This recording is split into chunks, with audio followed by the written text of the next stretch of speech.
The morning Marcus Wren walked into Pinnacle Motors, he had exactly $14 in his wallet, a resume printed on slightly crinkled paper, and a hope so fragile it felt like it might shatter if someone spoke too harshly. He had ironed his shirt 3 times the night before. He had practiced his introduction in the bathroom mirror until the words stopped trembling. He had told his 7-year-old daughter, Zoe, that today was going to be a good day, and he had almost believed it himself. He was wrong. If you believe in kindness, second chances, and the quiet power of human dignity, hit that like button right now, drop a comment below, share this story with someone who needs to hear it, and subscribe to our channel Echoes of Stories, because every story we tell here is a reminder that people are worth more than the worst moment of their lives.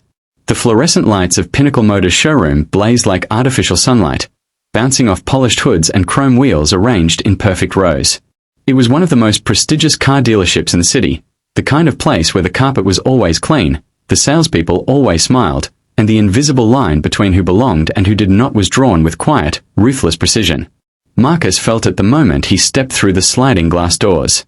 A receptionist with perfectly manicured nails looked up from her desk, glanced at him once, from his worn shoes to his careful, hopeful face, and her smile tightened just slightly at the corners, the way people's smiles do when they have already made a decision but are too polished to say it aloud.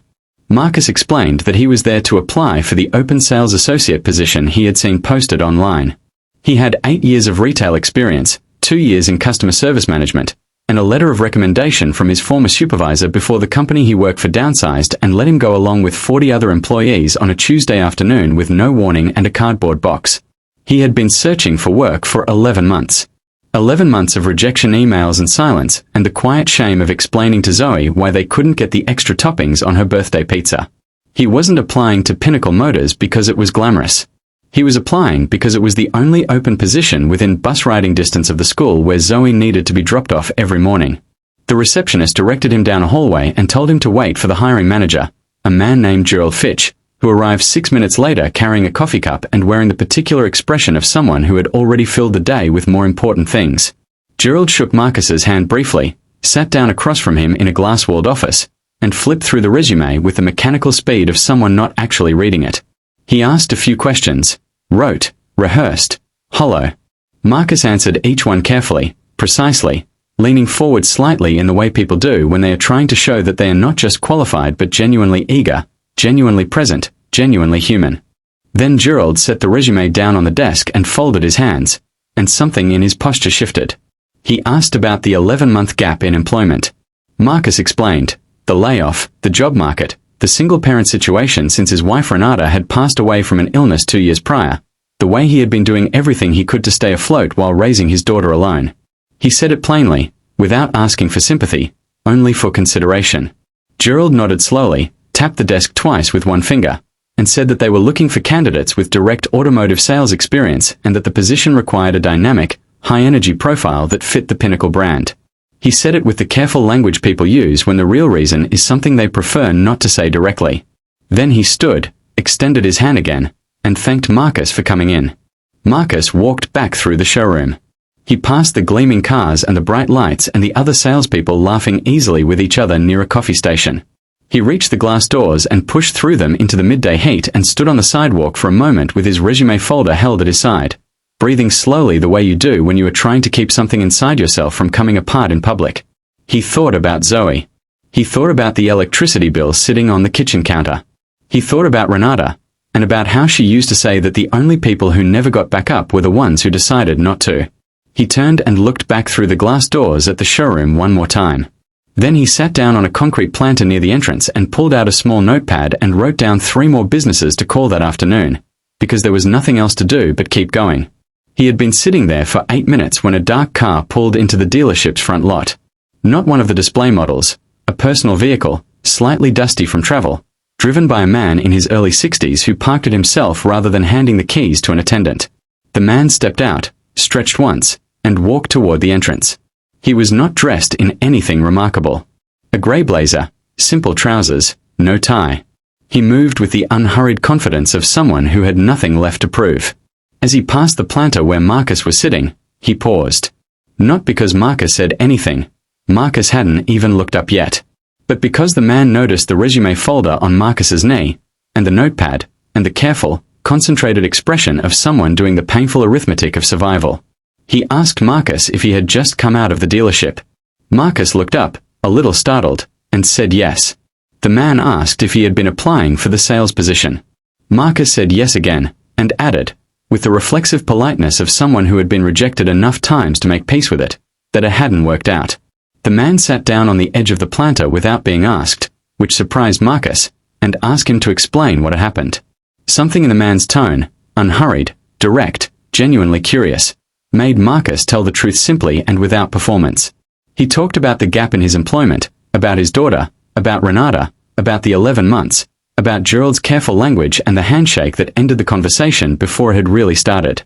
The man listened without interrupting.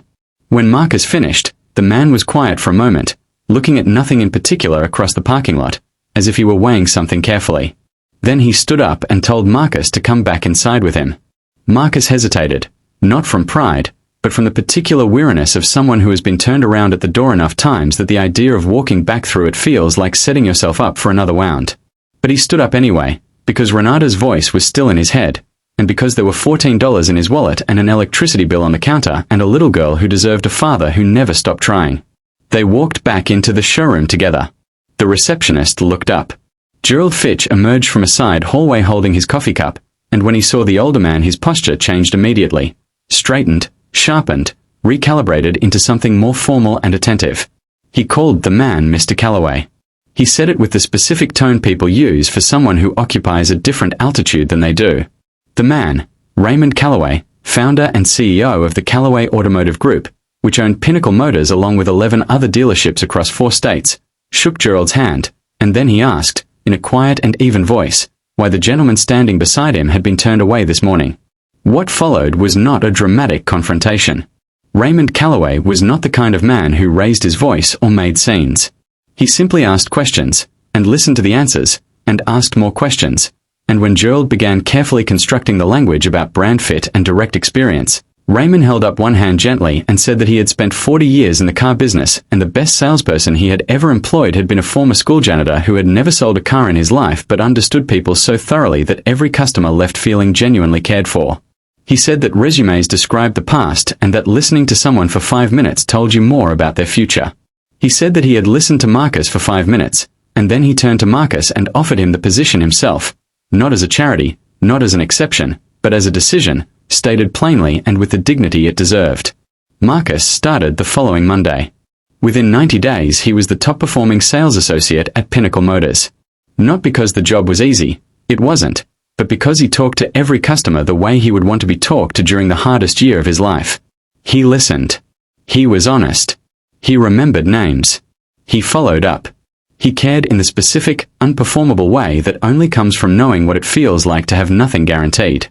On the day he received his first full commission check, he drove to Zoe's school in a car he had borrowed from the lot for the afternoon and told her that good things sometimes made you wait a long time, but that the waiting didn't mean no. It just meant not yet. He thought about Raymond Calloway stopping at a concrete planter because he noticed a man with a notepad doing the arithmetic of survival, and thought that was worth 5 minutes of his time. He thought about Renata. He thought that she would have smiled.